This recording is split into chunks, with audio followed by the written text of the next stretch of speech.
സന്യാസിമാരെ ഉപദ്രവിക്കുന്ന തൻ്റെ സതീർത്ഥ്യരായിട്ടുള്ള തൻ്റെ സഹപാഠികളായിട്ടുള്ള കുട്ടികളെ കാണുമ്പോൾ, ആ തൻ്റെ സഹപാഠികളായിട്ടുള്ള കുട്ടികളെ കാണുമ്പോൾ ആ സന്യാസിയോടൊപ്പം ചേർന്ന് ദുഃഖിക്കുകയും ആ സന്യാസി വിഷമിക്കണ്ട എന്ന് പറഞ്ഞ് ഈ കുട്ടിയെ തോളിലെടുത്തുകൊണ്ട് ആ കുട്ടിയുടെ ഭവനത്തിലേക്ക് മാതാപിതാക്കളുടെ അടുത്തേക്ക് കൊണ്ടുചെല്ലുകയും ചെയ്യുമ്പോൾ ആ അമ്മയ്ക്കുണ്ടായ മാനസികമായിട്ടുള്ള ആ ഒരു വിചാരം എന്തായിരിക്കും? നമ്മൾ ചിന്തിച്ചിട്ടുണ്ടോ?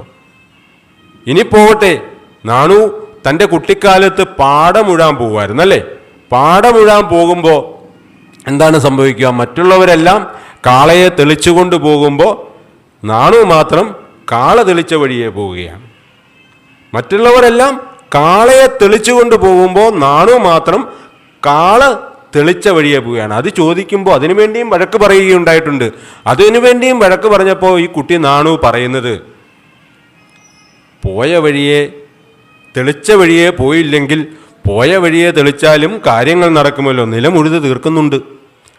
ഇങ്ങനെ ആ ഒരു 10 വയസ്സ് വരെയുള്ള ഇത്തരമുള്ള ബാല്യകാലം രോഗപീഠകളെല്ലാം വരുന്നുണ്ട്. വസൂരിയൊക്കെ വരുന്നുണ്ടല്ലേ?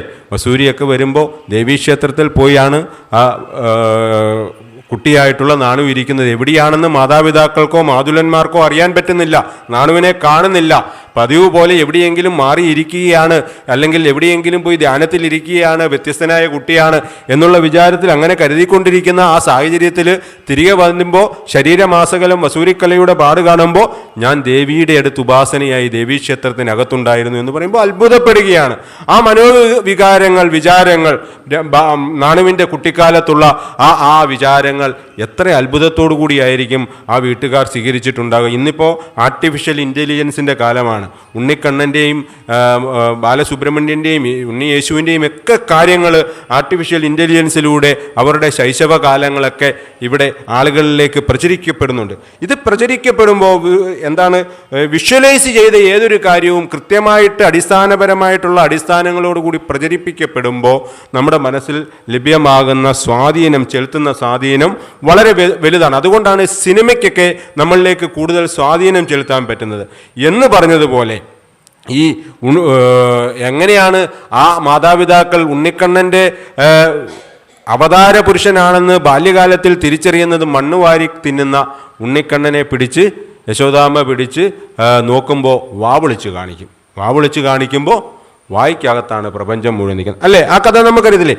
എന്ന് പറഞ്ഞതുപോലെ സാധാരണ മനുഷ്യ അവതാരം കൊണ്ട് മനുഷ്യജന്മത്തിൻ്റെ ഏറ്റവും ലളിതമായ കാര്യങ്ങളിലൂടെയാണ് ഭഗവാൻ ശ്രീനാരായണ ഗുരുദേവൻ ആ മാതാപിതാക്കൾക്കും നമുക്ക് മുമ്പിൽ ഭഗവാന്റെ കുട്ടിക്കാലത്ത് അത്ഭുത പ്രവൃത്തികളെക്കാൾ ഉപരി മാനുഷികമായ നൈർമല്യത്തിൻ്റെ, സ്നേഹത്തിൻ്റെ ഉദാത്തമായ സ്നേഹഭാവങ്ങൾ പ്രകടിപ്പിച്ചുകൊണ്ടാണ് നമുക്കുള്ളിൽ ഭഗവാൻ ഒരു അവതാര പുരുഷനാണ് എന്ന് ആ അമ്മയ്ക്കും തൻ്റെ കുടുംബാംഗങ്ങൾക്കും മുമ്പിൽ തെളിയിച്ചു കൊടുക്കുന്നത്. അതിനുശേഷം 10 വയസ്സുകൾക്കപ്പുറം ആ നാണുബാലനെ ഉപരിപഠനത്തിനായി കൊണ്ടുപോയി പഠിപ്പിക്കുന്നുണ്ട്. ആശാന്റെ അടുത്ത് കുമ്മംപള്ളി രാമൻപിള്ള ആശാന്റെ അടുത്ത് കൊണ്ടുപോയി പഠിപ്പിക്കുന്നുണ്ട്. അവിടെ ആ ആശാന് ഈ കുട്ടി വളരെ മിടുക്കനായ സമർത്ഥനായ കുട്ടിയാണ് എന്ന് മനസ്സിലാകുന്നു. അത് മനസ്സിലാക്കിയിട്ട് പോലും ആ അവതാര രൂപം പിന്നീട് ആശാന് പ്രത്യക്ഷമാകുന്നത് പല തട്ടുകളിലായിട്ടാണ്. അവിടെ കുട്ടികൾക്ക് ഇരിക്കാനായിട്ടുള്ള ക്രമീകരണങ്ങൾ അന്ന് ചെയ്തുകൊണ്ടിരുന്നത്. ആ ആശാനും പണ്ഡിതനായിട്ട് പോലും ആ ആശാനും ആ തെറ്റുകളോട് പൊരുത്തപ്പെട്ട് ജീവിക്കുന്ന ഒരു സമൂഹത്തിൻ്റെ ഭാഗമായിരുന്നു. അവിടെ സവർണരായിട്ടുള്ള ഉന്നത കുലജാതികൾ എന്ന് അന്ന് അധികാരം നിശ്ചയിച്ചിട്ടുള്ള ബ്രാഹ്മണ കുട്ടികൾക്ക് പ്രത്യേകമായ അടുക്കുകൾ ഇട്ടിട്ടുള്ള ഇരിപ്പിടങ്ങൾ, അതിന് തൊട്ട് താഴെ മറ്റ് സമുദായത്തിൽ ശ്രേഷ്ഠ സമുദായമെന്ന് അന്ന് വിധി കൽപ്പിച്ചിട്ടുള്ള അധികാരം കൊടുത്തിട്ടുള്ള ആളുകൾക്ക് അതിൻ്റെ തൊട്ട് സമീപത്തായി മറ്റ് ഇരിപ്പിടങ്ങൾ. അതിലൊന്നും പെടാതെ ദൂരെ മാറിയാണ് ഈഴവരാതി പിന്നോക്ക വിഭാഗത്തിൽ നിന്നും പഠിക്കുവാനായിട്ട് ചെന്നിട്ടുള്ള ആളുകൾക്കുള്ള ഇരിപ്പിടങ്ങൾ ക്രമീകരിച്ചിരുന്നത്.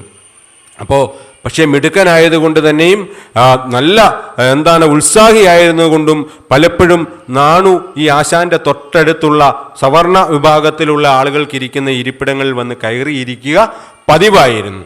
ആശാൻ അതിന് മറുപടിയായിട്ടൊന്നും ആദ്യമൊന്നും പറഞ്ഞിരുന്നില്ല. പക്ഷേ പിന്നീട് അത് ആശാന്റെ അടുത്ത് മറ്റ് കുട്ടികൾ വന്ന്, സതീർത്ഥ്യരായിട്ടുള്ള കുട്ടികൾ വന്ന് പരാതിയായിട്ട് പറയുന്നുണ്ട്. ആശാനെ, നാണു ചെറിയ അബദ്ധങ്ങൾ കാണിക്കുന്നുണ്ട്.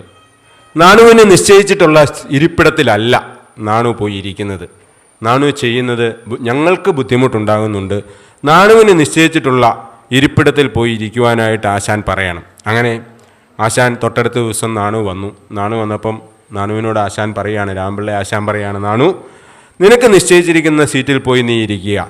നിനക്ക് നിശ്ചയിച്ചിരിക്കുന്ന സീറ്റ് ആ ഭാഗത്തായിട്ടാണ്, മാറിയാണ്, നീ അവിടെ പോയിരിക്കുക. മറ്റുള്ള സ്ഥലത്ത് ഇരിക്കുവാനുള്ള ആളുകൾ അവർ അതിന് ബുദ്ധിമുട്ട് പറയുന്നുണ്ട് എന്ന് പറഞ്ഞപ്പോൾ വളരെ അച്ചടക്കത്തോടുകൂടി ഗുരുഭക്തനായ നാണു ആശാൻ നിശ്ചയിച്ചിരിക്കുന്ന സ്ഥലത്ത് തന്നെ പോയിരുന്നു. വീണ്ടും തൊട്ടടുത്ത ദിവസം വന്നു. നാണു വീണ്ടും വന്ന് ആശാന്റെ ഫ്രണ്ടിലത്തെ ഇരിപ്പിടത്തിലൊക്കെ ഇരിക്കുകയാണ്. പിന്നെ ഇത് കുറച്ച് കഴിഞ്ഞപ്പോൾ ഈ കൂടെയുള്ള കുട്ടികൾക്ക് അതിൽ ബുദ്ധിമുട്ട് കലശലായി. അവർ വീട്ടിൽ പറയുന്നു. അവർ വീട്ടിൽ പറഞ്ഞു കഴിഞ്ഞപ്പോൾ PTA അന്നും ഉണ്ടല്ലോ, ഇന്നും PTA ഉണ്ട്, അന്നും PTA ഉണ്ട്. അന്നത്തെ PTA നാണുവിൻ്റെ ആ സീറ്റിനെ സംബന്ധിച്ചുള്ള കാര്യങ്ങൾ ആശാനോട് വീണ്ടും അവരുടെ മാതാപിതാക്കൾ വന്ന് പരാതിയായിട്ട് പറയുന്നു. ആശാൻ ഇച്ചിരി ശോഭിച്ചുകൊണ്ട്, നാണു, നിന്നോട് എത്ര തവണയായി നാം പറയുന്നു, നിനക്ക് നിശ്ചയിച്ചിട്ടുള്ള സീറ്റിൽ ഇരിപ്പിടത്തിൽ പോയിരുന്ന് വേണം നീ പഠിക്കാൻ. കാര്യം നീ മിടുക്കനാണ്, നീ ഉത്സാഹിയായ പണ്ഡിത ശ്രേഷ്ഠനായിട്ട് വരേണ്ടവൻ തന്നെയാണ്, നീ അങ്ങനെയുള്ള വിദ്യാർത്ഥിയുമാണ്. പക്ഷെ നീ നിശ്ചയിച്ചിരിക്കുന്ന സ്ഥലത്ത് പോയിരുന്ന് പഠിക്കണം. വളരെ വിനയത്തോടുകൂടി കൈകളോടുകൂടി ആശാന് നമസ്കാരം ചെയ്തിട്ട് ആശാൻ നിശ്ചയിച്ച ഇരിപ്പിടത്തിലേക്ക് നാണു പോയി ഇരുന്നു. ആശാൻ അന്നത്തെ പാഠം പഠിപ്പിക്കുവാൻ തുടങ്ങുന്നതിന് മുമ്പ് നാണു ചോദിക്കുകയാണ്, ആശാനെ, ആശാൻ പറഞ്ഞ സ്ഥലത്ത് ഞാനിതാ ഇരുന്നിരിക്കുന്നു. ഇനി ഞാൻ ഏത് ദിക്കിൽ നിന്നുള്ള ശ്വാസമാണ് ആശാനെ ഞാൻ സ്വീകരിക്കേണ്ടത്? ഞെട്ടിപ്പോയി ആശാൻ. കുമ്മമ്പള്ളി രാമപിള്ള ആശാൻ അന്ന് തിരിച്ചറിയുകയാണ്, എൻ്റെ ഫ്രണ്ടിൽ ഇരിക്കുന്നത്, എൻ്റെ മുൻപിൽ ഇരിക്കുന്നത് അസാധാരണമായിട്ടുള്ള ഒരു സൗകുമാര്യങ്ങൾ നിറഞ്ഞ അവതാര പുരുഷനാകുവാൻ പോകേണ്ട ആളാണ്, ഇതൊരു അവതാര പുരുഷനാണ് എന്ന് കുമ്മമ്പള്ളി രാമപിള്ള ആശാൻ തിരിച്ചറിയുകയാണ്. അതിനുശേഷം നാണുവിനോട് പറയുകയാണ്, നിനക്കിഷ്ടമുള്ളിടത്തിരിക്കാം, കാരണം ഇതിന് മറുപടിയില്ല. നമ്മളെ മാറ്റിയിരുത്തുമ്പോൾ ഞാൻ ഇനി ഏത് ദിക്കിൽ നിന്നാണ് ശ്വാസം എടുക്കേണ്ടത് എന്ന് ഒരു ചോദ്യം. നമ്മുടെ നേരറിയാൻ CBI എന്ന് പറയുന്ന ഒരു സിനിമയുണ്ട്, കണ്ടിട്ടുണ്ടോ നിങ്ങൾ? അതിനകത്ത് തിലകൻ മമ്മൂട്ടിയോട് പറയുന്ന ഒരു ഡയലോഗുണ്ട്, കിഴക്ക് ഭാഗത്തെക്കുറിച്ചാണ്. കിഴക്ക് ദിക്ക് എവിടെയാണ് എന്നോ മറ്റാണ് ചോദ്യം. ആ ചോദ്യത്തിന് മറുപടിയായിട്ട് അതിനെ തന്നെ തിലകൻ മറുപടിയായിട്ട് പറയുന്നുണ്ട്, സൂര്യൻ ഉദിക്കുന്ന ദിക്ക് കിഴക്ക്. പക്ഷേ അതിൽ മമ്മൂട്ടിയുടെ കഥാപാത്രം അതിനൊരു ചെറിയ തിരുത്തു കൊടുത്തിട്ടുണ്ട്. നമ്മൾ ഇത് കണക്ട് ചെയ്ത് ചിന്തിക്കാൻ വേണ്ടി പറയാണ്, സൂര്യൻ എവിടെ ഉദിക്കുന്നോ അവിടം കിഴക്ക്. രണ്ടും തമ്മിലൊന്ന് ചിന്തിച്ചു നോക്കൂ. സൂര്യൻ കിഴക്കുദിക്കുന്നെന്ന് പറയുന്നതും സൂര്യൻ എവിടെ ഉദിക്കുന്നോ അവിടം കിഴക്ക് എന്ന് പറയുന്നതും തമ്മിലുള്ള ആ വ്യത്യാസം, ആ ഒരു വാചകത്തിന്റെ വ്യത്യാസം നമ്മൾ തിരിച്ചറിയണം. അതൊരു പണ്ഡിത വാചകമാണ്, അല്ലെ? സൂര്യൻ എവിടെ ഉദിക്കുന്നോ അവിടമാണ് കിഴക്കായിട്ട് വരുന്നത് എന്ന് പറഞ്ഞതുപോലെ ഞാൻ ഏത് ദിക്കിൽ നിന്നുള്ള ശ്വാസമാണ് എടുക്കേണ്ടത് എന്ന് ഗുരുവിനോട് ഈ നാണു ചോദിച്ചു കഴിഞ്ഞപ്പോഴാണ് പിന്നീട് നാണു ആ പാഠശാലയിൽ, ആ പള്ളിക്കൂടത്തിൽ ചട്ടമ്പിയായി അല്ലെങ്കിൽ മിടുക്കനായി ഒന്നാമനായിട്ട് നാണു മാറുകയാണ്.